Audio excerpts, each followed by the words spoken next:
Itukuzwe damu ya Kristo! Karibu mpendwa mtazamaji wa Mwangaza Digital, nawe mpendwa msikilizaji wa redio Mwangaza, kusikiliza tafakari ya ujumbe ya Mtakatifu Gaspari, ikiwa leo ni tarehe 18 ya mwezi wa pili. Ni msemo maarufu katika maisha ya kiroho kwamba ni bora mtu kufanya mambo ya kawaida kwa moyo mkuu kuliko kufanya mambo mengi kwa namna isiyoeleweka na yenye mapungufu. Ni msemo maarufu katika maisha ya kiroho kwamba ni bora mtu kufanya mambo ya kawaida kwa moyo mkuu kuliko kufanya mambo mengi kwa namna isiyoeleweka na yenye mapungufu.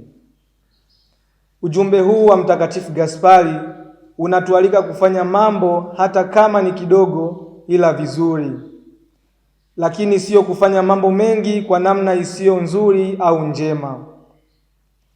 Mungu huangalia moyo na sio wingi wa kazi au wingi wa matendo. Katika kitabu cha kwanza cha Samueli sura ya 16 aya ya 7 inasema, lakini Bwana akamwambia Samueli, usimtazame uso wake wala urefu wa kimo chake, kwa maana mimi nimemkataa.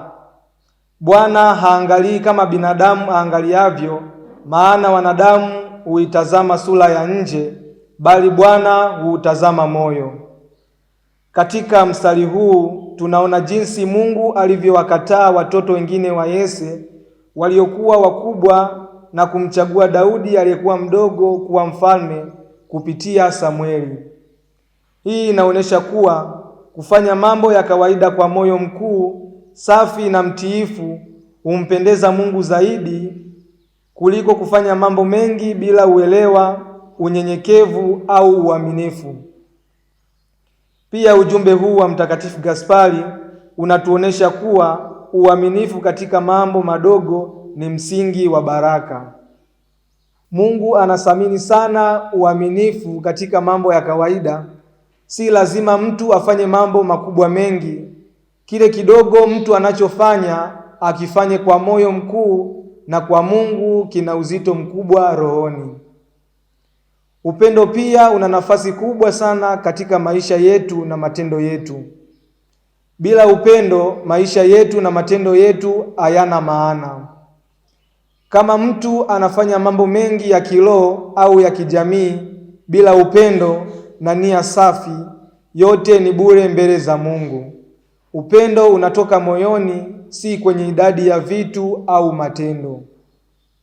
Tukirejea Injili ya Marko sura ya 12 aya ya 41 hadi 44 inasema, naye akaketi kulielekea sanduku la hazina, akatazama jinsi makutano watiavyo mapesa katika sanduku, matajiri wengi wakatia mengi. Akaja mwanamke mmoja mjane maskini, akatia senti 2, akawaambia, amin nawaambia, huyu mjane maskini ametia zaidi kuliko wote wanaotia katika sanduku la hazina, maana hao wote walitia baadhi ya mali iliyowazidi, bali huyu katika umaskini wake ametia vyote alivyokuwa navyo, riziki yake yote pia.